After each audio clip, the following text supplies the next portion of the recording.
Welcome back, my friends, to Common Ground Conversations. I'm Dr. JoNeil Conley, and along with my colleague and friend Bonnie Nussbaum, we are having conversations with each other and with you about things that are happening in the world. We bring, I think we documented 80 years of coaching and counseling and all of that kind of, and just plain old life experiences. The things that both of us have lived through and been through, some good, some not so good. But the bottom line is we learned from it. And our goal is for you to see us as we navigate some of these conversations using strategies from our coaching programs, from our counseling. And from today, you're going to see us use a resource from an organization called Braver Angels. Stick along to the end. There'll be a QR code where you can join this organization. And I have found it to be, I don't even have a word, but I do have a word to describe their work. I would call it progressive. They're very focused on bridging gaps, bringing people together, finding common ground, very much like we're practicing, finding common ground, and heart and soul people, just very heart and soul people. And what I think, what I like is they call a spade a spade. You know, they're not tiptoeing around that these are real life concerns and real life conversations and real life things that people over the dinner table and all of that and neighbors and all are dealing with. And and that everybody deserves to be treated respectfully, and that there's no value in othering. So they're very open to, let's put it all on the table. You believe how you believe, I believe how I believe, and let's talk about it. And we did, I think in our Thanksgiving episode, we can maybe link back to that where they had another framework. They're really good about giving you tools, but things that aren't, you don't have to have like a flip chart to go through it. It's things, you know, that you're going to be able to hear us talk about it and go, oh, that makes sense. I can do it. Little actionable steps. So again, we'll link to our Thanksgiving one, and then we'll go ahead and begin with this. But welcome aboard, Bonnie. I'm going to toss it over to you to kind of bring it in. So one of the things that I had sent to JoNeil the other day, just to kind of create some framework, I thought I'd share it with you because then you know where we're coming from. So I wrote, let's start with stating that our goal isn't to make each other change our minds. That's not what we're here for. It's to have an opportunity to ask questions of each other and clarify while remaining respectful. It also too maybe understand the different sources of information that each of us is putting into the decisions we've made in terms of how we think about this topic we're going to use as our example today. There may be some opportunities to challenge each other's understanding and to demonstrate how that can be done in non-baiting, non-provocative ways. In the end, I think we both hope to learn more about how each other perceives the situation we've chosen as our example, because it probably models how we perceive many things and many things differently. And one of the things, though, we have going for us that some of our listeners might have is we are interested in understanding and in understanding. You know, the Stephen Covey, seek first to understand and to be understood, where I don't think either of us are saying that that's what our audience may be up. They might be up against someone who's very maybe caustic, unwilling to hear another side, unwilling to hear opinions. My way or the highway kind of people. And has a vested interest in proving their point. Yes. And I think we can all think of folks like that, where I think what we have going for ourselves is we both are willing to listen and to hear and to say the things in a way that we're still going to be friends when this is over with, kind of a thing. Even when we hit difficulties. Absolutely. And I think offering that to our listening audience and saying, not everybody is going to be as willing as we are to have these conversations. That doesn't mean you shouldn't have them. Right. And to that end, we'd like to share some of the Braver Angels workshop stuff to give us a framework through which we can get some practice with these specific tools. So, Bonnie, you attended this workshop last I weekend did. and Yes. spoke very highly of it and shared some of the information. So, if you kind of want to be the individual, I'll click the screen and you do the talking. Fabulous. Okay, so the title for this, and I just thought this was hilarious, Skills for Disagreeing Better. They offer a variety of workshops, but this is one of the things, and a couple of things. There's some expectations to abandon, and I just want to hit those because I think they were so helpful. The first expectation to let go of is that you will persuade other people they're wrong and you're right about issues of importance to them. Instead, they suggested that we hope they will see us as somewhat reasonable and at least be willing to listen. And some people will, and some people won't, and on we go. Yeah. And And then the go four, ahead. the four skills they talk about: listen, acknowledge, pivot, perspective. Yes, and we're going to work our way through those as we address the issue we've selected for today as our practice issue.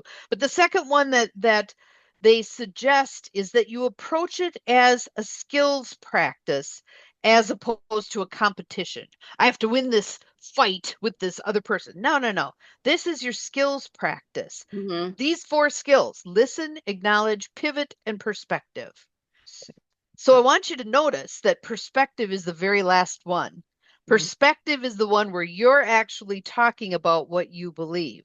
You do the other three before you ever open your mouth about what you believe. Mm-hmm. Ain't that a hoot? Yes.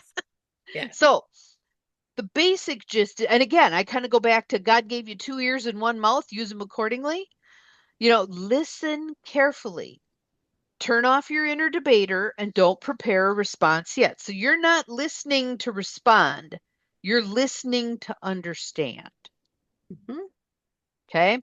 Favorite. Um, and your first step with this is the listen and acknowledge. With the acknowledge part, you're feeding back to that person what you heard them say.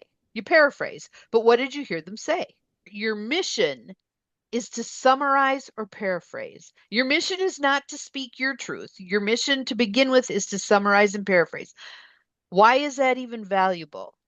Because when the other person feels like you've heard them, A, they're more likely to ratchet it down if they're cranked up. And B, they're more likely to create some reciprocity with you in terms of, okay, she put forth the effort to hear me. I want to put forth the effort to hear her.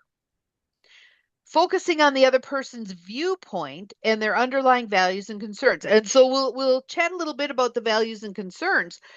But I think what you're going to see and what was commented on the workshop was they're not necessarily all that different. Mm-hmm. So let me just give you a little, for instance, with that one. If we're talking gun control, one of the core values, whether someone's conservative or liberal, is safety.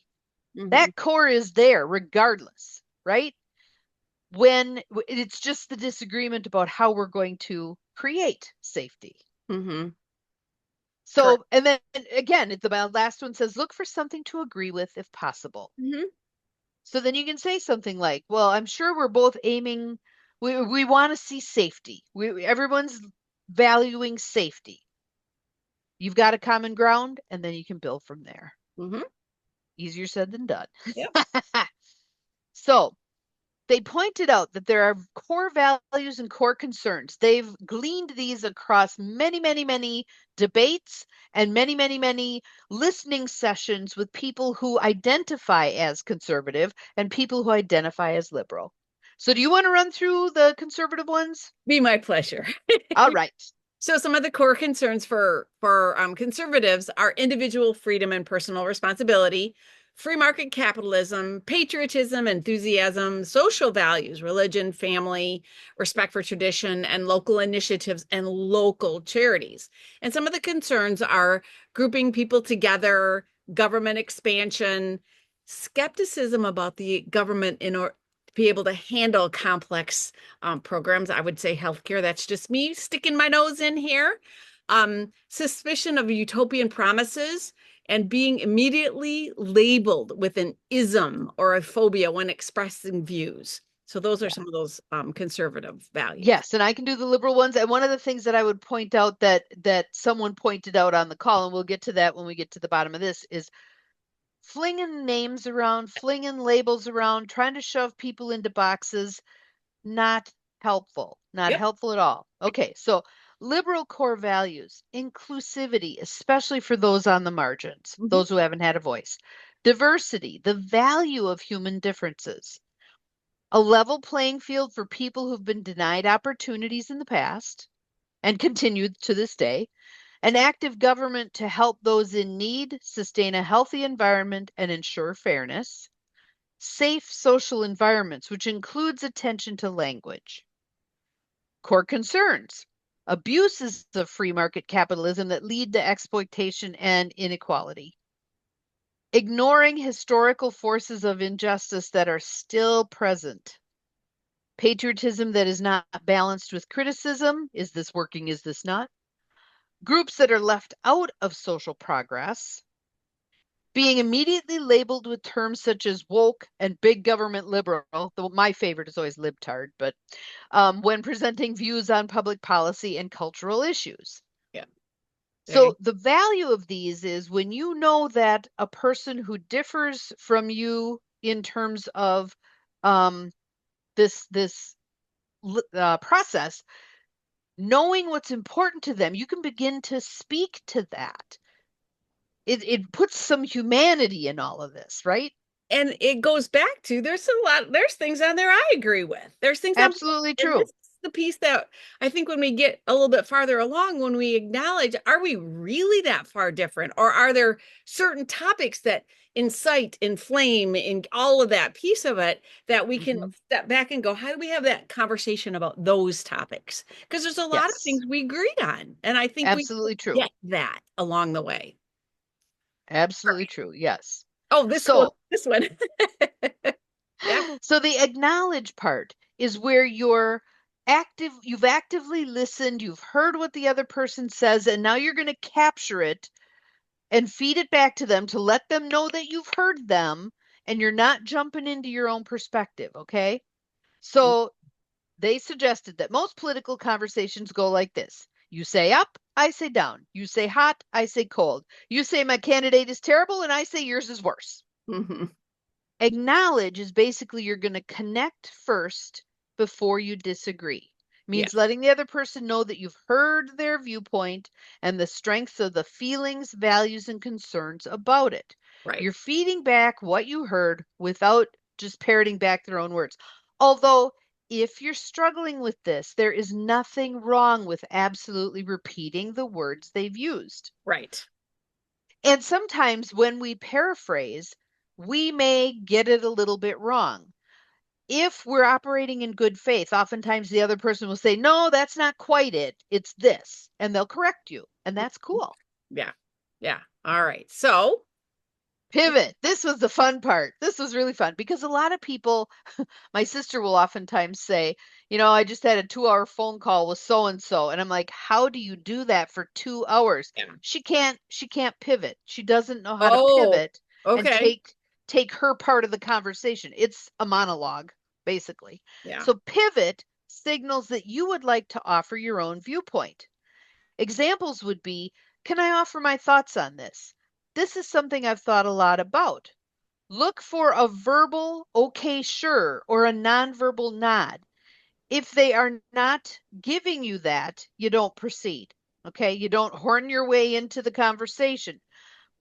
When you pivot, you are not yet offering your perspective. You're getting permission first. Oh, okay. There you go. Hmm. Yep. Think of the pivot as like you're driving your car and you turn the signal on, and you're supposed to turn the signal on before you're halfway through the Yeah. turn, right? Hmm. Not everybody gets that, but so you're signaling that you want your turn to say something. Yeah. And then you're going to see whether or not that person is open to hearing what you have to say. Yeah. If the other person just repeats their point, ignores your pivot, or shows wariness about you taking the floor, basically, then consider backing up. Yeah. That may be the point where either you're going to decide if you want to listen a little longer, maybe they still have more steam to vent, or if you're going to gracefully as you can exit the conversation. Yeah. Yeah.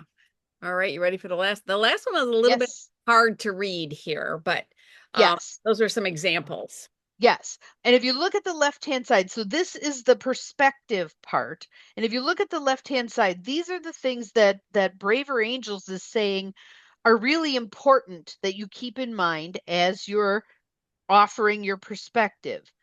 Well, we do want to give folks an opportunity to join Braver Angels. We want to make sure that people know about this organization. So there's a QR code here. You can scan it, stop the video, scan it, or their information is below there. So I'm going to, $12 a year. I can't tell you how much better you could spend your money. I mean, that is a beautiful opportunity to yeah, well worth $12.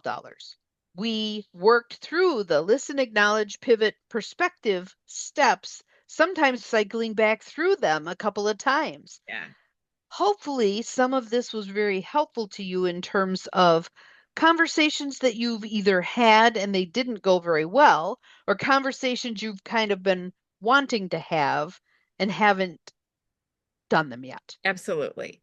And I would add, it's worth it.